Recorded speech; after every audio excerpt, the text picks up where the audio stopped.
Welcome to this journey of one of the most disturbing cases in recorded history of Asheville, North Carolina. Before we begin, I invite you to leave a comment about where you're watching from and the exact time you heard this story. We're interested in knowing where and at what times of day or night these documented accounts arrive. The year was 1901, and Asheville was quickly becoming known as a retreat for the wealthy, seeking the purported healing qualities of the mountain air. The Blue Ridge Mountains cast long shadows over the valleys below, creating a natural boundary between the town and the vast wilderness beyond. It was here, nestled among the hills on the northern outskirts of town, that the Caldwell estate stood, a Victorian mansion of modest grandeur compared to the Vanderbilt's Biltmore estate 15 miles to the south, but impressive nonetheless for a family whose fortune had been built on the textile industry. Asheville in 1901 was a town in transition. The arrival of the railroad in 1880 had transformed what was once a small mountain settlement into a burgeoning destination for the wealthy and the sick alike. The air was said to have healing properties, particularly beneficial for those suffering from tuberculosis and other respiratory ailments. Sanitariums dotted the landscape, their wide porches filled with patients taking their daily air cure.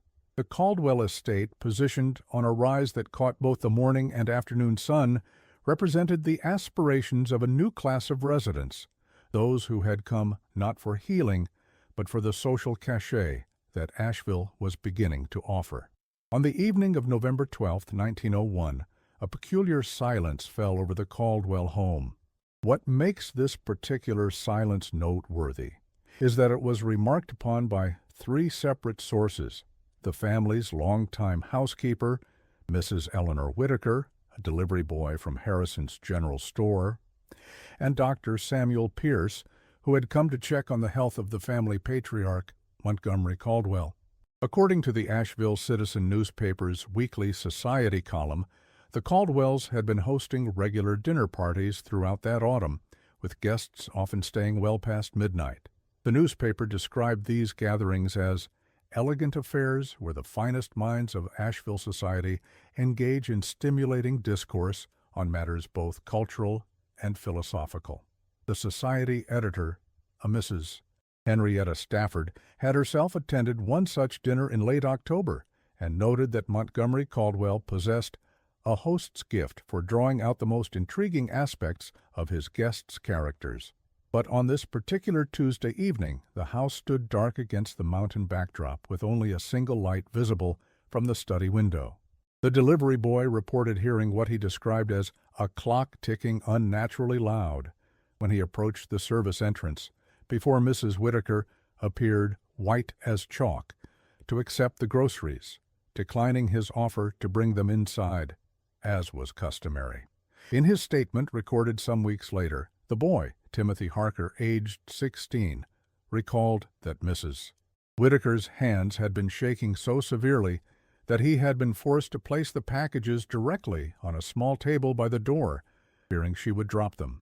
What transpired within the walls of the Caldwell home that evening would remain hidden from public knowledge for nearly 60 years, mentioned only in private correspondence and sealed medical reports, until a renovation of the Buncombe County Courthouse in 1967 led to the discovery of a collection of documents that had been improperly filed and subsequently forgotten. These documents, including personal journals, medical examinations, and unofficial investigations, paint a picture far more disturbing than the sanitized account that appeared in the following morning's newspaper, which simply stated that Montgomery Caldwell, age 58, had succumbed to heart failure. The Caldwell family had always been respected in Asheville society. Montgomery and his wife, Victoria, had moved from Charleston in 1887, purchasing 10 acres of land with views of Mount Pisgah. The property they acquired had previously belonged to the Henderson family, early settlers who had fallen on hard times following the Civil War. Local lore suggested that the Hendersons had been forced to sell after a series of misfortunes that some attributed to bad luck and others to poor management. Whatever the case, by the time the Caldwells arrived, The old Henderson homestead had been demolished, replaced by the Victorian mansion that Montgomery commissioned from a prominent architect from Philadelphia. They quickly established themselves among the local elite, with Montgomery investing in several businesses along Patton Avenue, and Victoria becoming a central figure in the town's charitable organizations. Montgomery's textile connections from Charleston proved valuable in Asheville's growing economy. He established partnerships with local wool producers and opened a small but profitable mill near the French Broad River, employing primarily immigrant labor at wages that were described in business correspondence as competitive yet prudent. Victoria, meanwhile, focused her energies on the Asheville Women's Aid Society, which provided support for widows and their children, a cause that some speculated held personal significance for her, given the Caldwells' childless state. By all accounts, they were the model of Southern propriety and success. Their marriage had produced no children, a fact that was occasionally the subject of hushed conversation among the more gossip-inclined ladies of the Asheville Women's Club, according to records of their meetings. One such record, dated April 1890, notes a comment from a Mrs. Lowell that the Caldwell home, for all its grandeur, seems to hold a certain emptiness that even the most lavish furnishings cannot disguise. The comment was recorded as having been met with disapproval from the club president, who reminded members that personal misfortunes are not appropriate subjects for discussion. What few people knew, however, was that Montgomery's younger brother, Edgar Caldwell, had also moved to the estate in 1898, following what family correspondence referred to only as the Charleston incident. Edgar occupied the estate's guest house, a substantial structure in its own right, positioned approximately 100 yards from the main residence and partially obscured by a grove of ancient oak trees. The guest house, unlike the main residence, had been part of the original Henderson property, a carriage house that Montgomery had expanded and renovated for comfort rather than demolished. According to the journals of Victoria Caldwell, discovered among the courthouse documents, Edgar's arrival had coincided with a marked change in the atmosphere of their home. Edgar brings with him a heaviness that seems to settle over the entire property, Victoria wrote in an entry dated September 18, 1898.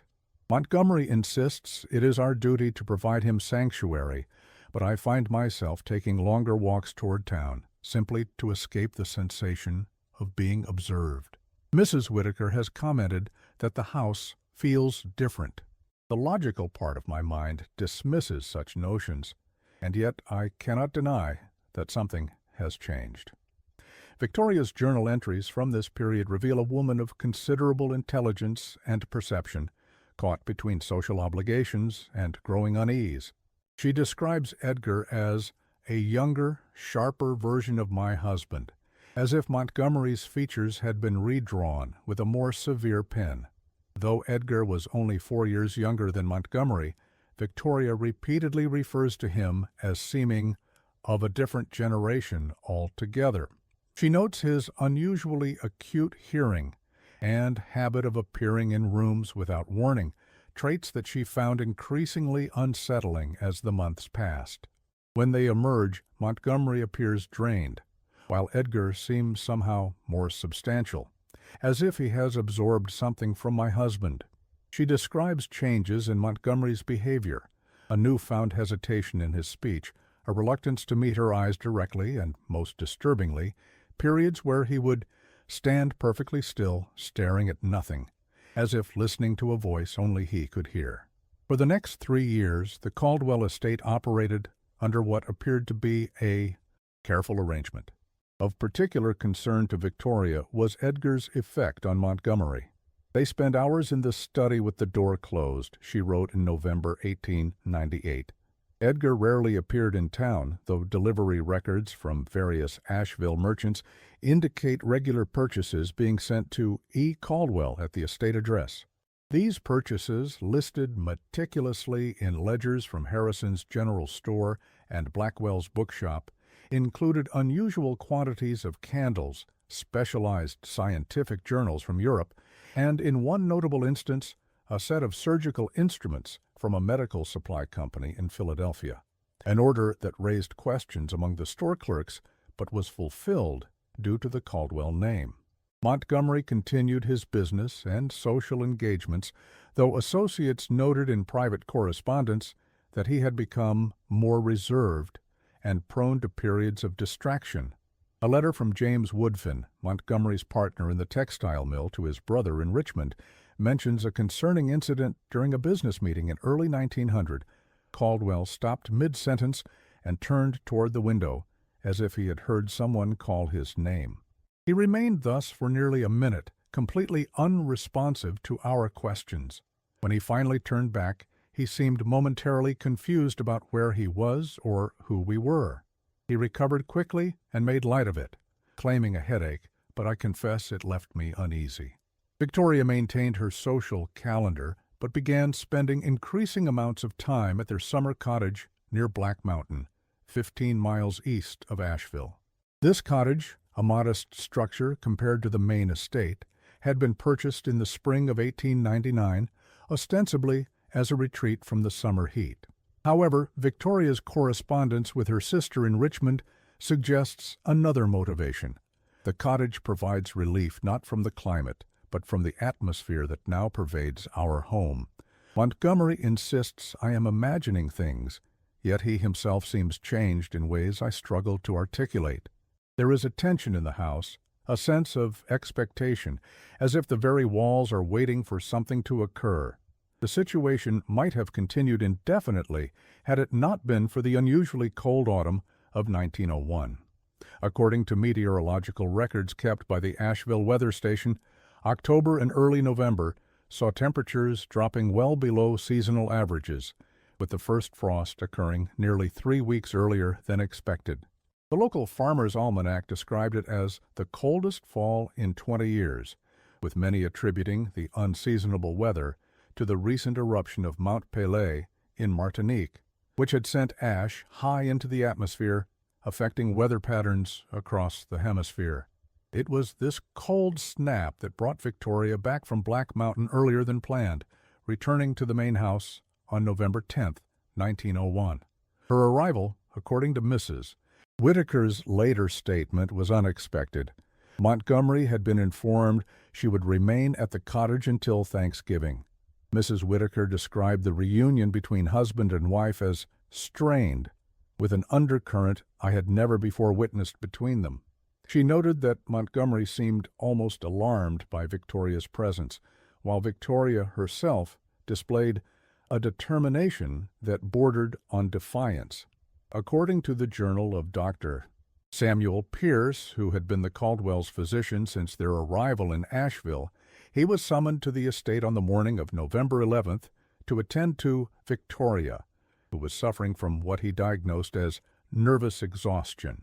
Dr. Pierce, a graduate of the University of Pennsylvania Medical School, had established a respected practice in Asheville, catering primarily to the town's more affluent residents and visitors.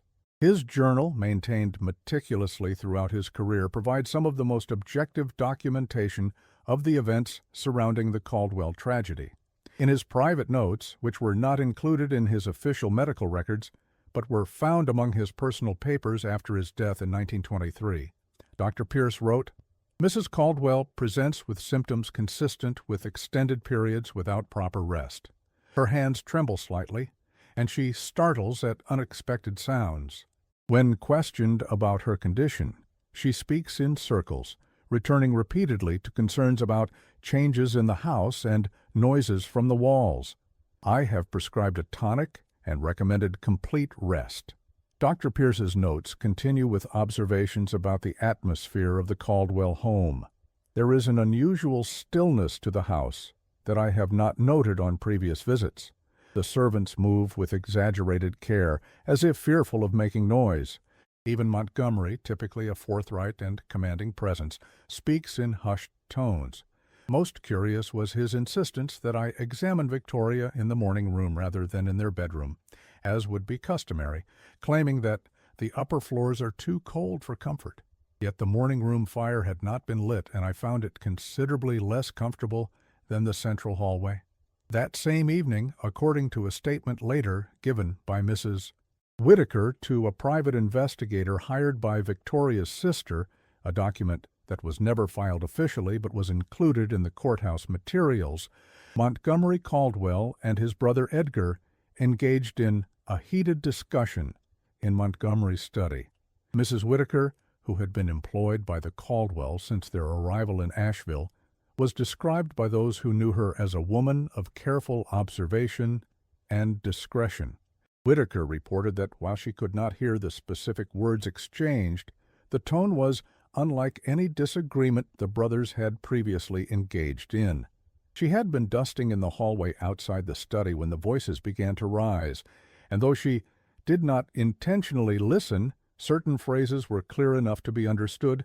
Edgar's voice, typically so controlled, rose to almost a shout with the words, "You've always known what we are," to which Montgomery responded, something about choices and restraint. She noted that the discussion ended abruptly with the sound of glass breaking, after which Edgar was seen crossing the grounds back to the guest house, walking with unusual haste. Mrs. Her statement, given 3 weeks after the events in question, displays an attention to detail that suggests she had been keeping mental notes of the household's dynamics for some time. Mrs.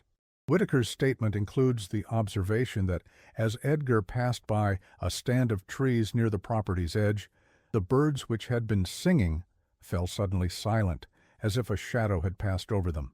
She described feeling a chill that had nothing to do with the autumn air, and made a decision that evening to tender her resignation, a step she would never have the opportunity to take, given the events of the following day. The next day, November 12th, was described by Mrs.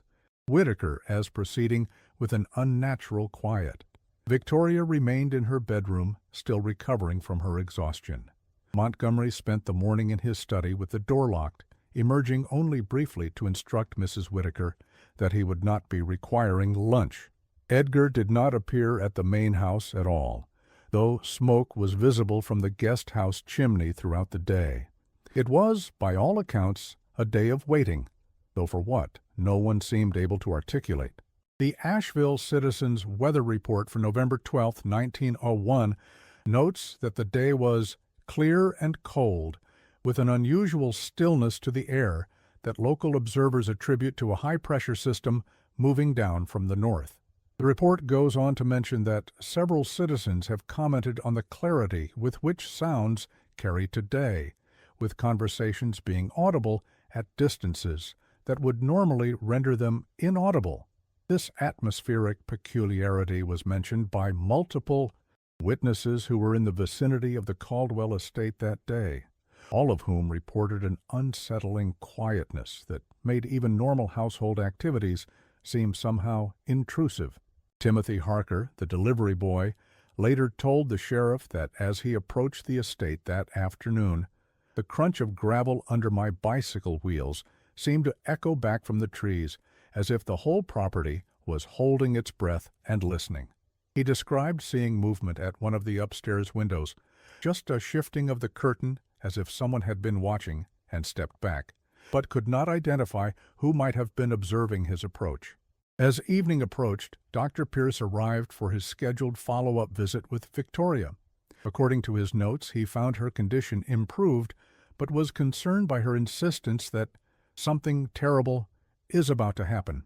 When he attempted to dismiss this as lingering anxiety from her exhaustion, Victoria allegedly gripped his arm with surprising strength and told him, "You don't understand.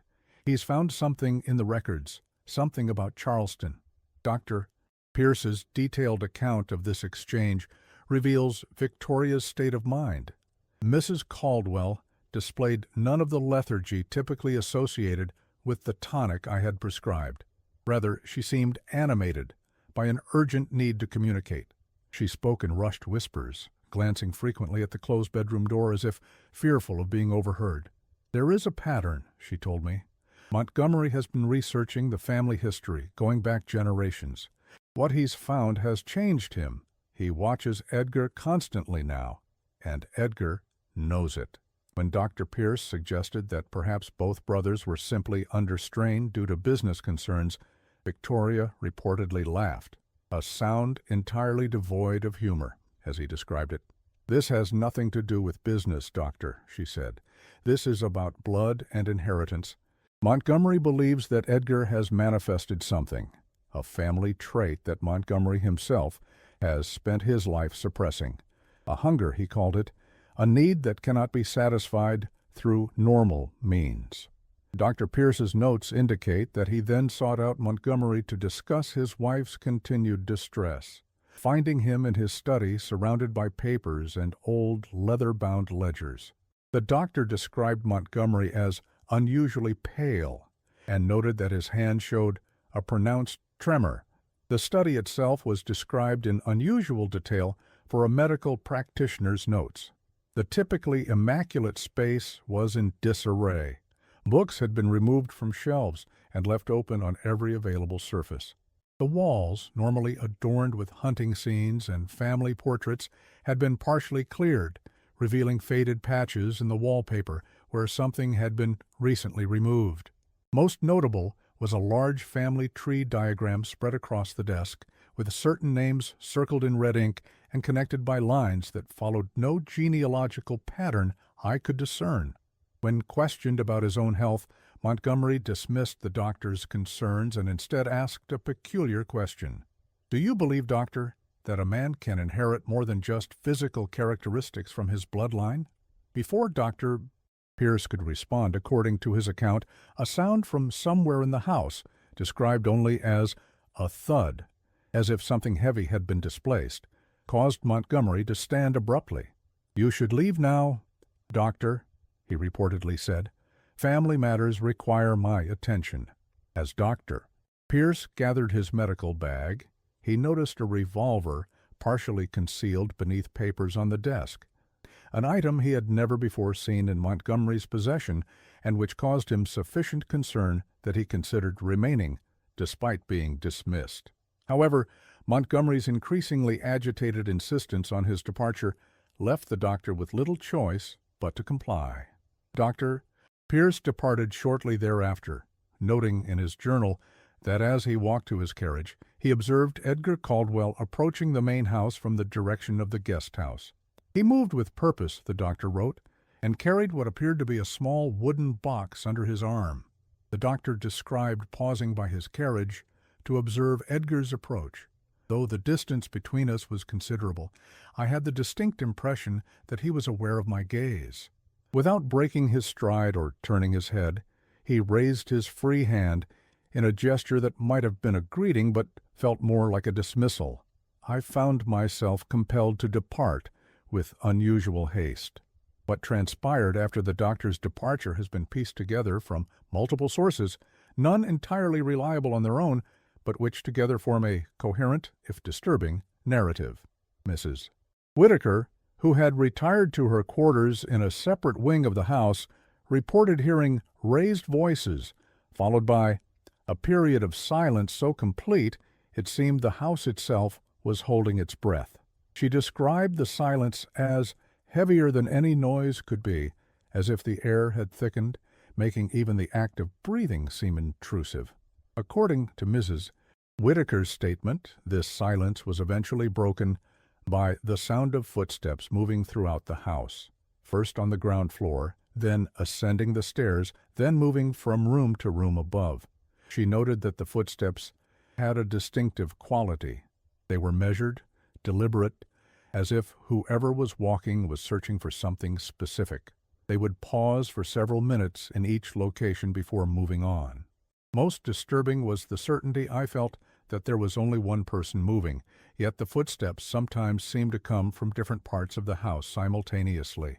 The delivery boy from Harrison's General Store arrived with a special order of imported tea at approximately 7:30 p.m., noting the unusual quiet and Mrs. Whitaker's distressed appearance when she accepted the delivery.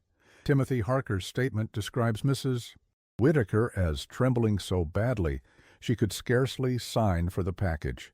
He reported asking if she required assistance, to which she responded, "No one can help what's happening here tonight."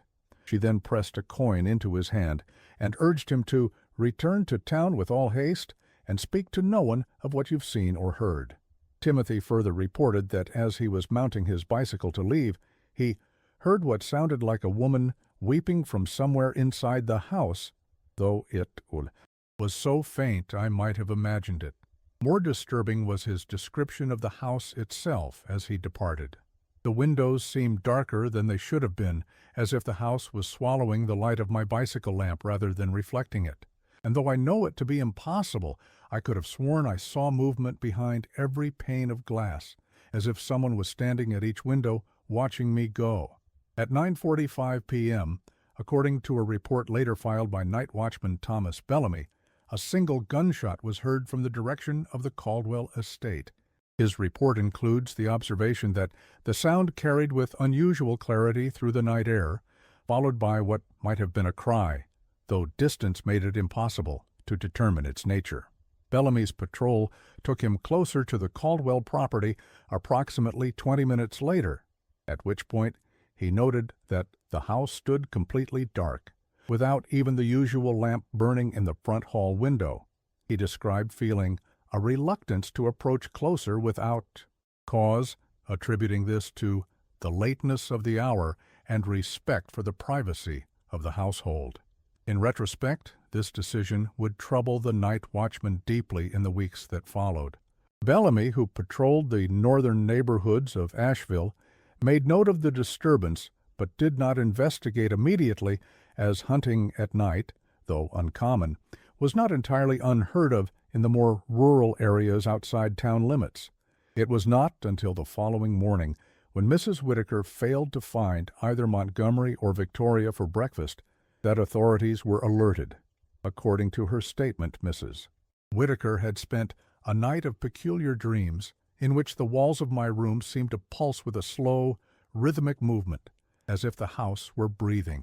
She described waking repeatedly to the sensation of someone standing just outside my door, though when I gathered the courage to look, the hallway was empty. At approximately 7:30 a.m. on November 13th, Mrs. Whitaker went first to Victoria's bedroom, finding the door locked from the inside. Receiving no response to her knocks, she proceeded to Montgomery's study, where she discovered a scene that her statement describes with remarkable composure. Mr. Caldwell was seated at his desk, his head resting on an open ledger, as if he had fallen asleep while working. The room was cold, the fire having died out hours before. I called his name, then approached and touched his shoulder, finding him unresponsive. It was then that I noticed the revolver on the floor beside his chair and the small hole in the ceiling above. Sheriff James McDowell and 2 deputies arrived at the Caldwell estate at 8:30 a.m. on November 13, 1901. Sheriff McDowell, who had held his position since 1896, was known throughout Buncombe County for his methodical approach to investigation and his impartiality, regardless of the social standing of those involved. His official report of the scene at the Caldwell estate is a model of professional detachment, though his private correspondence with a former colleague in the Charleston Police Department, discovered among the courthouse documents, reveals a man deeply troubled by what he encountered. What they discovered was officially recorded as a tragedy of health and circumstance. Montgomery Caldwell, dead in his study from what appeared to be heart failure, with a revolver on the floor beside him, discharged but having caused no injury. Victoria Caldwell, unconscious in her bedroom from what was presumed to be an overdose of her sleeping tonic, taken in distress upon finding her husband's body, and Edgar Caldwell nowhere to be found. Sheriff McDowell's report notes that the study showed signs of recent activity. Papers and books were arranged in an apparent system across all surfaces, suggesting Mr. Caldwell had been engaged in research of some nature. Of particular note was a family genealogical chart with certain names marked in red ink, and a ledger open to a page dated 1743, containing entries in a language that appeared to be Gaelic. The report further mentions a distinct odor in the room, similar to copper or iron, though no source for this smell could be identified. The medical examiner, Dr. Howard Jenkins, arrived at 9:45 a.m. and conducted a preliminary examination of Montgomery's body. His official finding of death by heart failure was based on the absence of external injuries consistent with violence, the deceased's known history of occasional heart palpitations as reported by Dr. Pierce, and the deceased's position and facial expression, which suggest a sudden, natural event rather than trauma. However, in a private letter to a medical colleague in Baltimore, Dr. Jenkins expressed reservations. The coloration of the skin and the particular stiffness of the extremities suggest a condition I have not previously encountered. Most curious was the state of the eyes, which remained open and displayed a peculiar cloudiness, not typical of post-mortem changes at this interval after death.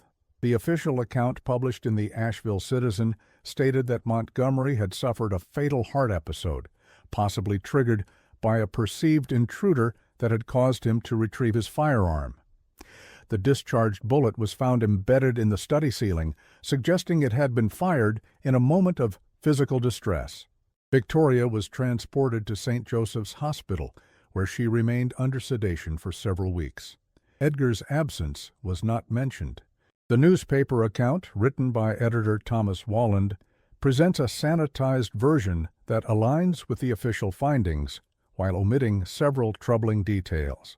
The community of Asheville was saddened yesterday by the sudden passing of Montgomery Caldwell, a respected businessman and patron of the arts who succumbed to heart failure in the evening hours of November 12th. Mr. Caldwell, known for his contributions to local industry and charitable causes, was found in his study the following morning. Mrs. Caldwell, overcome by grief, is currently under medical care. The family requests privacy during this difficult time. A small item in the same edition, easily overlooked by casual readers, noted, Sheriff McDowell requests information regarding the current whereabouts of Edgar Caldwell, brother of the recently deceased Montgomery Caldwell, who may have information pertinent to family matters. Mr. E. Caldwell is described as approximately 54 years of age, of medium height and build, with dark hair graying at the temples and a distinctive scar above his right eyebrow. For most of Asheville society, the matter ended there. Montgomery was buried in Riverside Cemetery with appropriate ceremony, the funeral attended by the town's most prominent citizens. The service, conducted by Reverend Thomas Patton of Trinity Episcopal Church, was described in the social pages as a dignified farewell to a man who embodied the finest qualities of Southern gentility and enterprise. Victoria, still hospitalized, was unable to attend, an absence that generated considerable sympathetic murmuring among the attendees. Pierce's notes from her recovery period, Victoria refused to discuss the events of November 12th directly, speaking only of the culmination of something that began generations ago in a country across the ocean. She expressed to the doctor her intention to sell the Asheville property, stating that some places absorb the nature of those who dwell within them until the walls themselves become repositories of memory and intent. The Caldwell mansion stood empty for nearly a decade before being purchased by a banker from Charlotte who knew nothing of its history. Victoria eventually recovered physically, though she never returned to the estate, instead taking up permanent residence at the Black Mountain Cottage until her death in 1919. According to Doctor, the estate was significantly renovated, with several interior walls removed to create more spacious modern rooms. Workers reported unusual difficulties during this renovation, tools that disappeared only to be found in different locations, unexplained cold spots even in summer, and a persistent tapping sound from inside the walls that ceased whenever they attempted to locate its source. But the documents discovered in 1967 tell a different story, one that begins not in Asheville, but in Charleston, where the Caldwell brothers had grown up in the fading gentility of a family whose fortune had been significantly diminished by the Civil War. According to journal entries written by Montgomery but never meant for public viewing, the Charleston incident that had led to Edgar's relocation involved the disappearance of a business associate with whom Edgar had been engaged in what Montgomery cryptically referred to as financial arrangements of a non-traditional nature. Montgomery's journal, bound in faded red leather and containing entries spanning from 1880 to 1901, provides glimpses into the brothers' relationship that contradicts their public image. "Edgar has always possessed a certain magnetism that I lack," Montgomery wrote in 1888, a decade before his brother would join him in Asheville.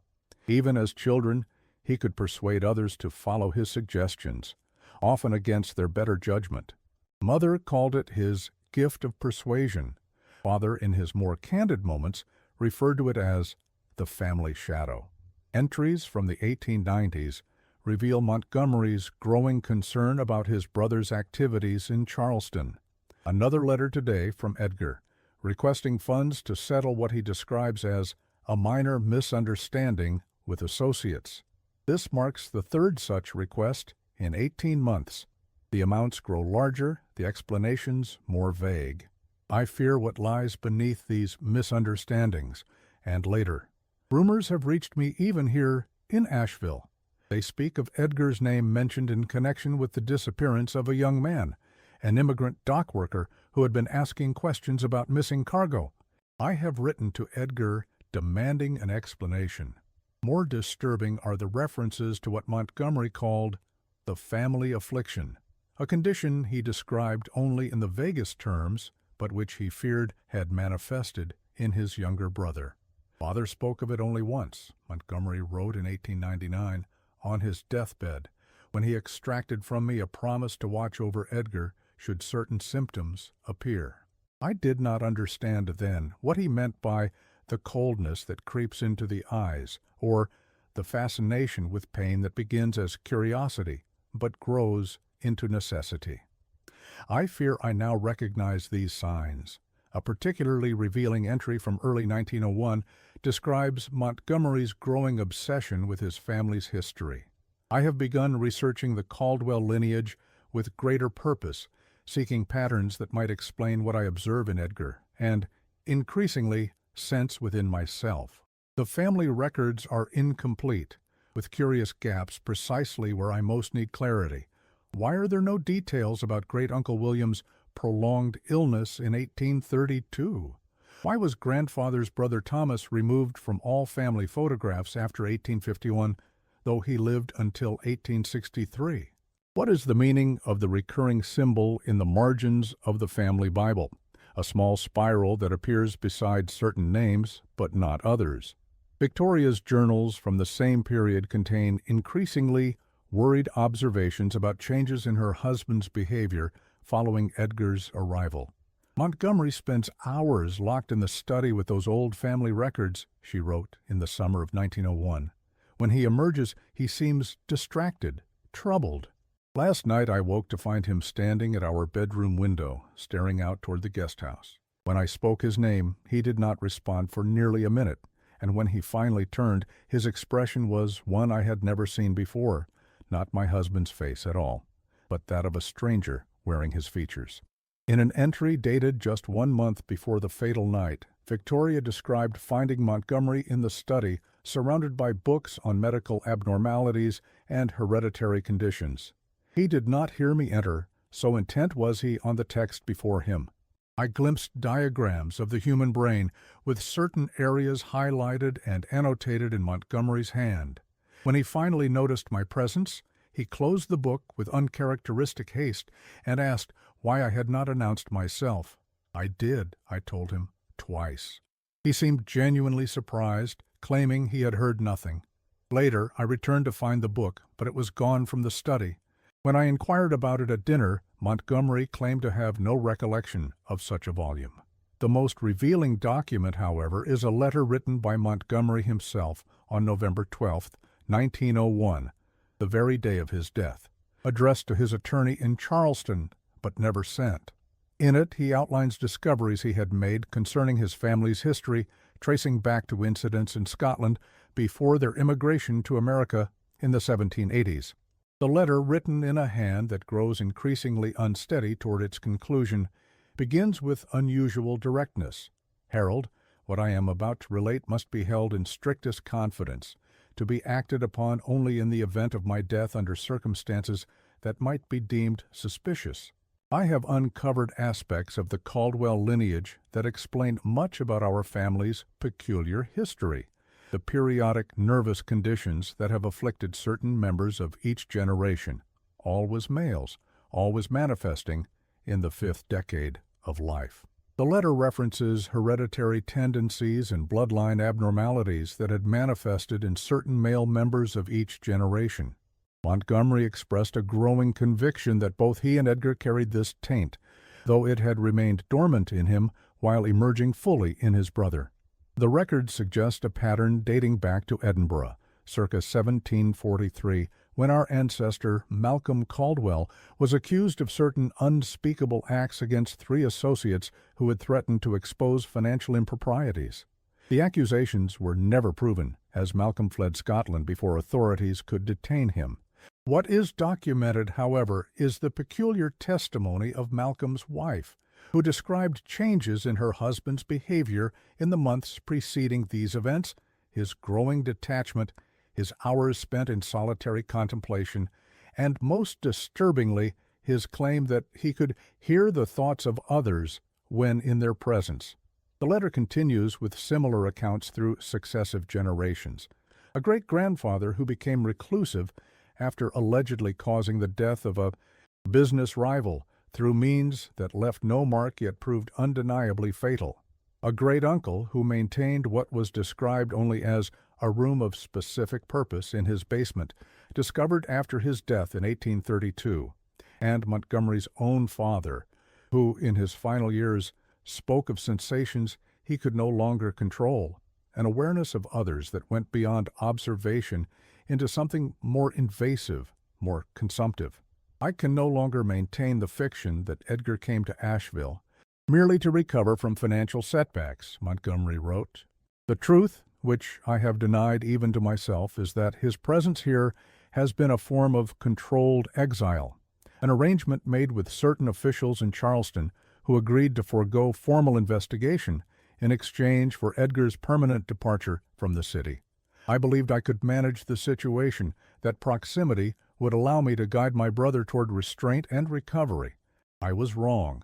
The letter goes on to describe Montgomery's discovery that Edgar had been making regular trips into Asheville at night and had developed what he called concerning associations with individuals from the less reputable areas near the railway station. Most alarmingly, Montgomery had found among Edgar's possessions a journal containing entries that confirmed my worst fears about the progression of his condition.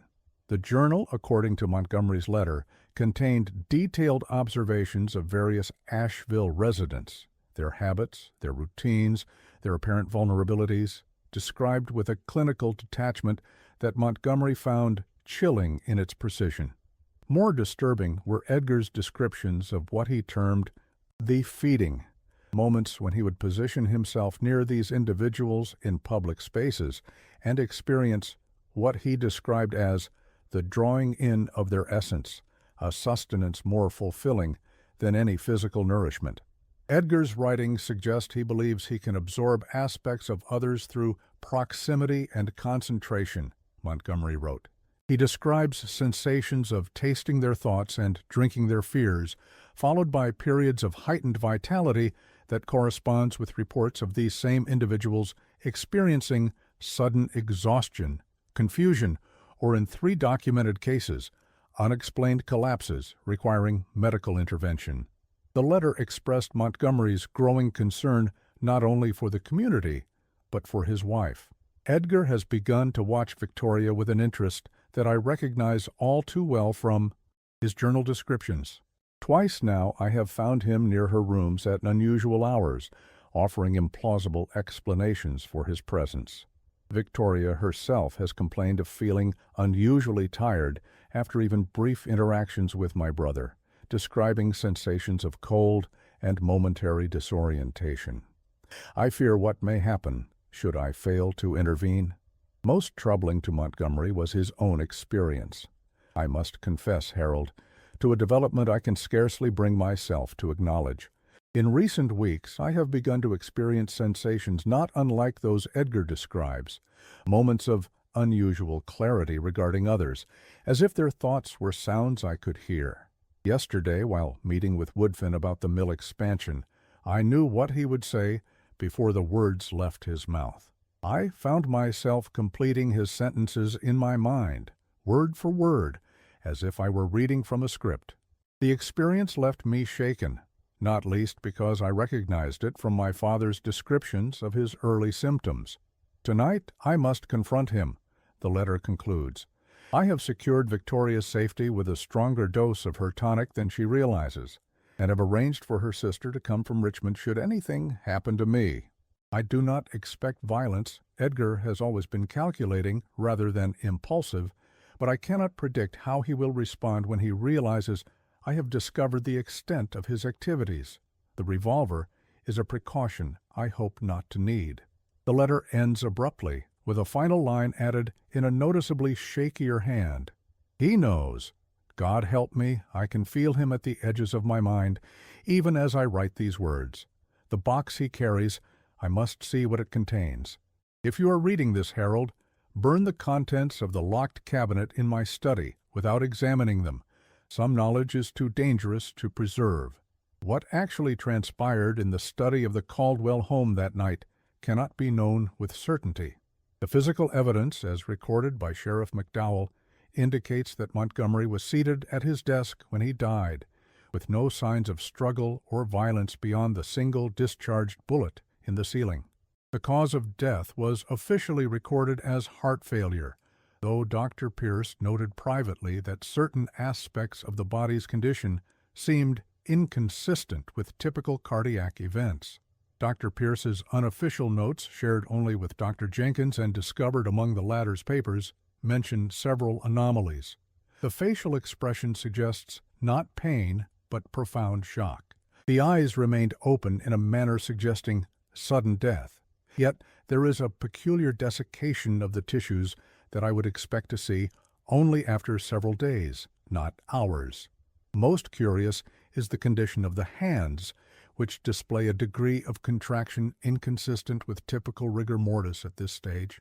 It is as if every muscle contracted simultaneously in the final moment. Perhaps most troubling was a detail mentioned only in Sheriff McDowell's private correspondence. Upon closer examination of the study, we discovered a fine powder residue on several surfaces near the body, most notably on the desk itself and on the open pages of the ledger where Montgomery's head had rested. The substance, grayish-white in color, resembled ash, though from what source we could not determine, as the fireplace had been recently cleaned. When collected for closer examination, the powder seemed to disperse, becoming so fine as to be nearly impossible to contain. Dr. Jenkins, upon rubbing a small amount between his fingers, reported a momentary sensation of coldness, followed by what he described as a brief but intense awareness of being observed. Edgar Caldwell disappeared completely. Despite inquiries made by Victoria's sister, who had indeed come to care for her after Montgomery's death, no trace of Edgar was ever officially found. The guest house had been cleared of personal possessions, with nothing left to indicate where he might have gone. A thorough search of the guest house, conducted 3 days after Montgomery's death, revealed several items of interest that were cataloged but ultimately deemed irrelevant to the case. A collection of small glass vials containing what appeared to be soil samples, each labeled with dates and locations throughout Asheville, a modified camera apparatus with unusual attachments of unknown purpose, and beneath a loose floorboard in the bedroom, a small leather-bound journal containing what the sheriff described as writings in a cipher or unknown language interspersed with diagrams of what appear to be human neural structures. Most curious was the discovery in the guest house cellar of a circular arrangement of candles surrounding a chair positioned before a full-length mirror. Sheriff McDowell's report mentions indications of hasty departure, but no specific leads. The mirror, an expensive item with an ornate silver frame, was facing a blank wall rather than the chair, creating a setup that defied obvious explanation. Sheriff McDowell noted that the chair showed signs of regular use, with wear patterns suggesting someone had sat there for extended periods. The candles, though never lit according to their condition, had been precisely placed at measured intervals.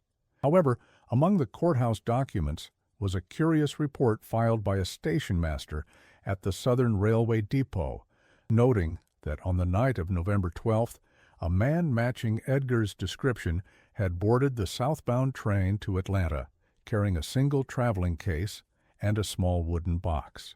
The report had been forwarded to Sheriff McDowell, but was apparently never followed up on, perhaps due to the lack of any formal charges against Edgar. The station master, Henry Collins, provided additional details that were not included in the official report, but were recorded in a personal letter to a friend.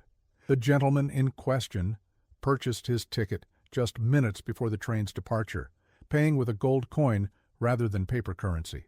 What struck me as unusual was his apparent condition. Though the night was cold, he wore no overcoat, yet showed no signs of discomfort.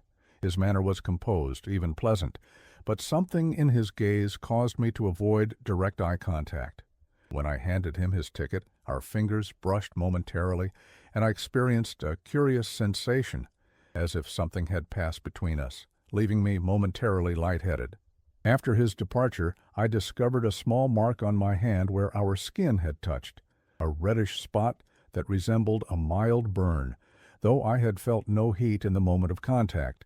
Perhaps most disturbing of all the documents is a brief note found tucked into Victoria's journal, dated December 25, 1901, while she was still residing at St. Joseph's Hospital. He came to my window last night.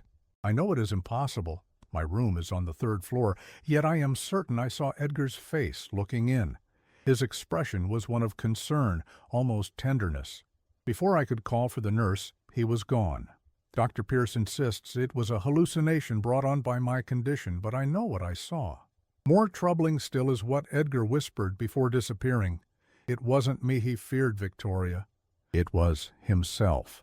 This note, written in Victoria's typically precise hand, contains a postscript added in a shakier script. I found something on the window ledge this morning, a small spiral shape drawn in what appears to be ash, the same symbol I had seen in the margins of the family Bible beside certain names. When I touched it, it seemed to disperse into the air, and for a moment I thought I could hear Montgomery's voice, distant but clear, repeating a single phrase, "The box. It must be found." The Caldwell case might have remained completely forgotten had it not been for a series of similar incidents that occurred in Atlanta in early 1902. Incidents involving prominent businessmen who were found dead under circumstances officially attributed to natural causes, but which shared certain unusual characteristics with Montgomery's death. These cases were never connected publicly to Edgar Caldwell, but private correspondence between a detective with the Atlanta police and Sheriff McDowell, also found among the courthouse documents, suggests the connection was at least considered. Detective William Hargrove of the Atlanta Police Department wrote to Sheriff McDowell in March 1902, "Your description of the Caldwell matter has prompted me to share certain details of recent cases here that bear striking similarities. 3 prominent citizens, a banker, a newspaper editor, and a judge, have died suddenly over the past 2 months. In each case, the deceased was found at his desk, apparently having suffered heart failure while working late at night. Medical examiners have noted unusual desiccation of the tissues and an inexplicable powdery residue on or near the bodies. Most recently, the judge's clerk reported seeing him in conversation with a distinguished gentleman with graying temples and a scar above his right eye shortly before his death. I would be most interested in any additional information you might have regarding Edgar Caldwell's distinctive characteristics."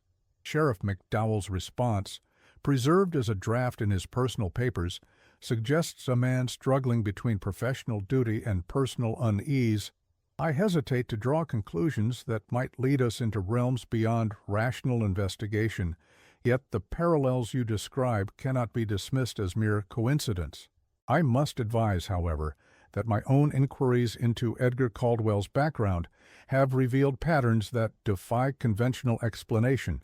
If your department should locate this individual, exercise extreme caution, particularly in regards to direct physical contact or prolonged conversation.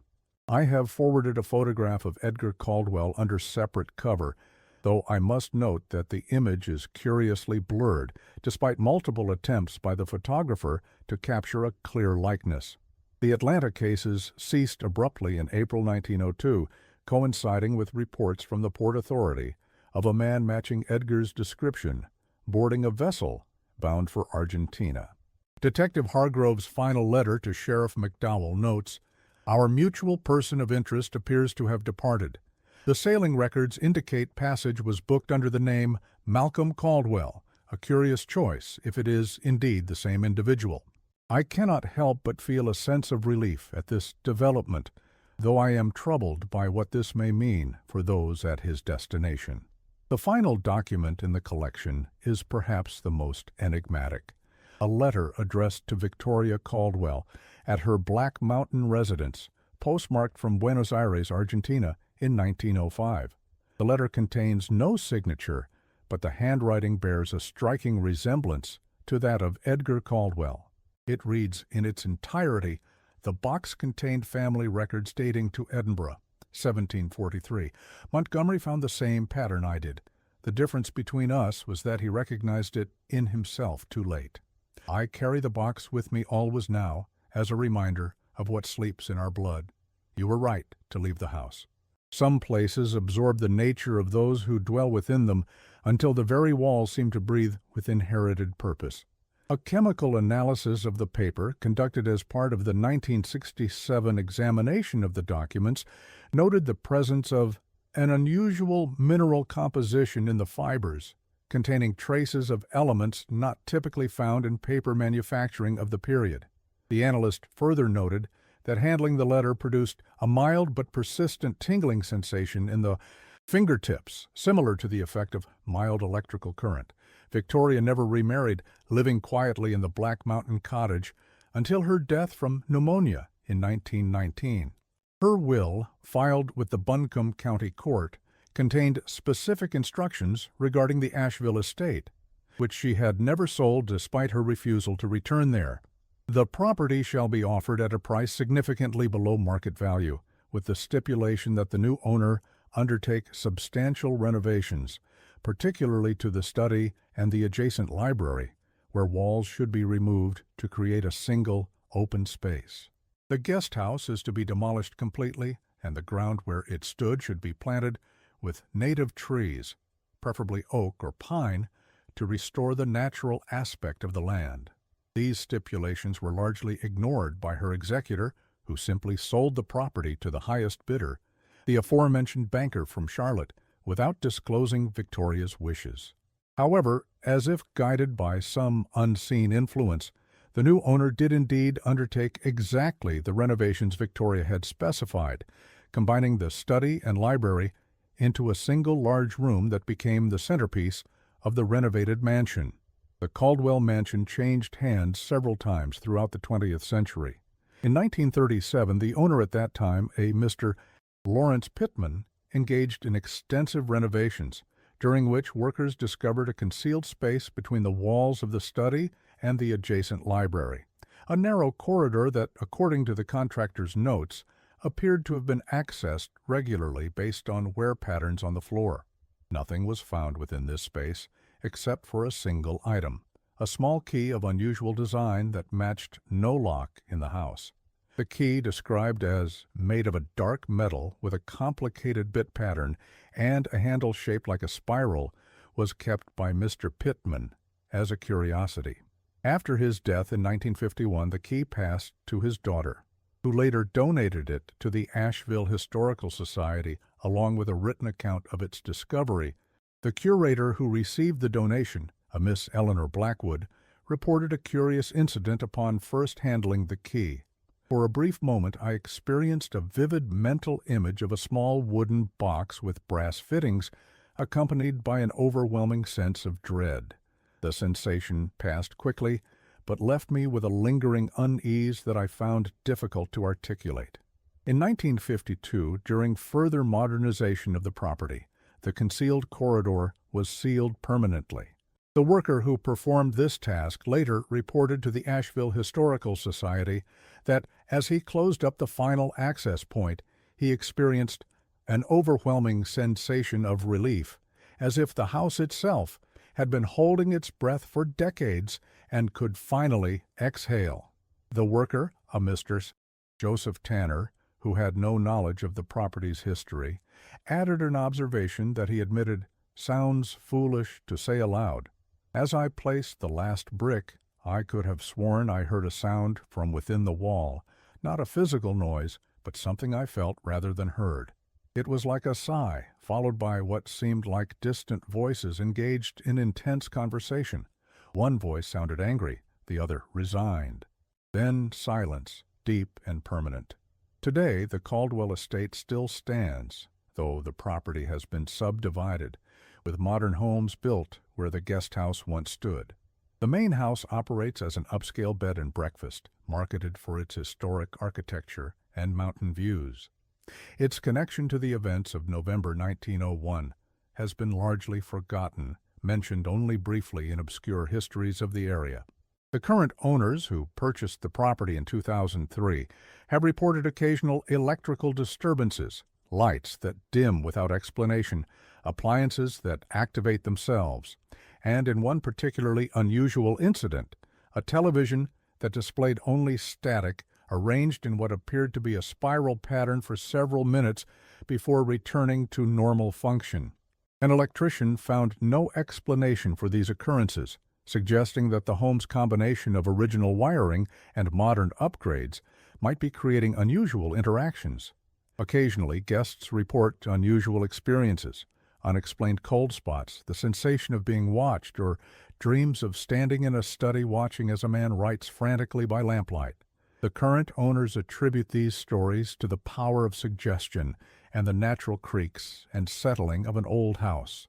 They do not mention that every few years they receive a letter with no return address containing a single request: to check that the wall between the former study and library remains sealed.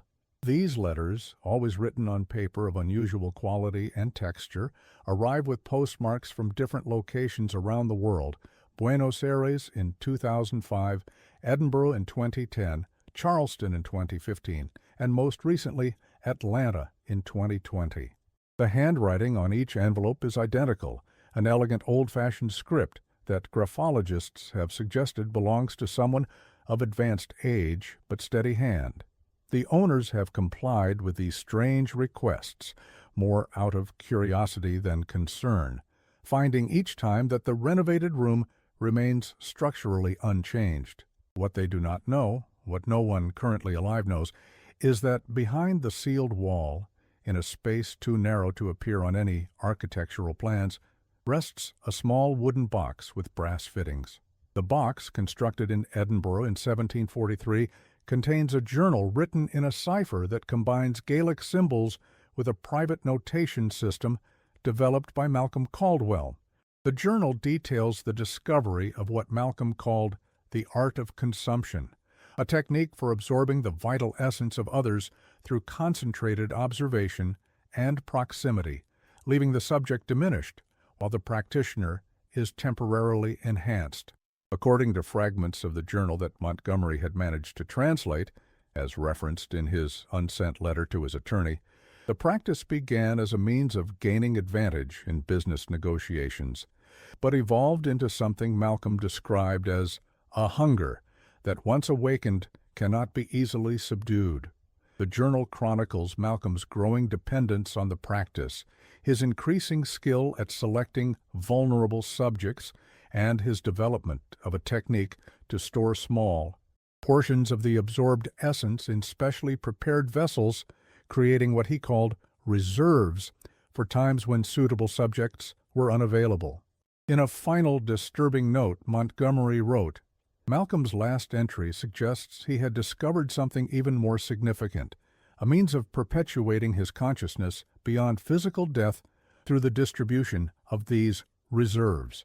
He describes a process of preparing vessels that, when opened by a blood relative, would release not just the stored essence, but aspects of his own awareness and will. The implications are too horrific to contemplate, yet I find myself wondering, is this what Edgar seeks? Is the box he carries such a vessel passed down through generations? And if so, whose consciousness does it contain? In a final peculiar footnote to this story, the courthouse documents discovered in 1967 were cataloged and placed in the Buncombe County Historical Archives. When researchers attempted to access them again in 1968 for a planned publication on unsolved historical cases in western North Carolina, the entire collection was missing, with no record of who had removed it or where it had been transferred. The only remaining evidence of their existence is a single inventory sheet listing the contents and the notes made by the initial researcher who discovered them, notes from which this account has been reconstructed. The researcher in question, a graduate student named Thomas Harker, no relation to the delivery boy from 1901, abandoned his academic career shortly after his discovery, moving abruptly to South America without completing his degree or offering any explanation to colleagues or family. Attempts to contact him in subsequent years proved unsuccessful, though a former classmate reported receiving a strange postcard from Argentina in 1975, containing only a brief message: "Some doors, once opened, cannot be closed. Some knowledge, once gained, cannot be forgotten." The spiral continues. Perhaps some secrets are determined to remain buried, hidden in the spaces between walls, in the silence of old houses, and in the blood of families long since vanished from public memory. The tragedy of the Caldwell family, by whatever its true nature, has been reduced to whispers and fragments, a story told in gaps and absences rather than in facts. And perhaps that is for the best. As Montgomery Caldwell wrote in his final letter, "Some inheritances are better left unclaimed." The grounds of the former Caldwell estate still offer breathtaking views of Mount Pisgah and the surrounding Blue Ridge Mountains. Visitors walking the property on autumn evenings sometimes report a peculiar sensation, not quite dread, but a heightened awareness, as if the very air is charged with anticipation. The current owners dismiss such reports as the natural effect of the mountain setting as darkness falls.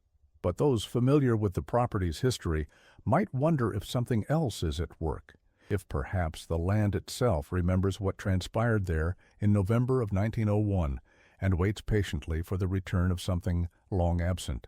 In recent years, several guests at the bed and breakfast have reported dreams that share disturbing similarities, dreams of standing in a circular arrangement of candles facing a mirror that reflects not their own image, but that of a man with graying temples and a scar above his right eye.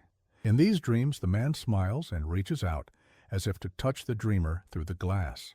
Most troubling are the reports that, upon waking, these guests discover small spiral shapes drawn in dust on their bedside tables, shapes that disperse at the slightest touch, leaving behind a momentary chill and the faintest whisper of a voice saying, "The box, it must be found."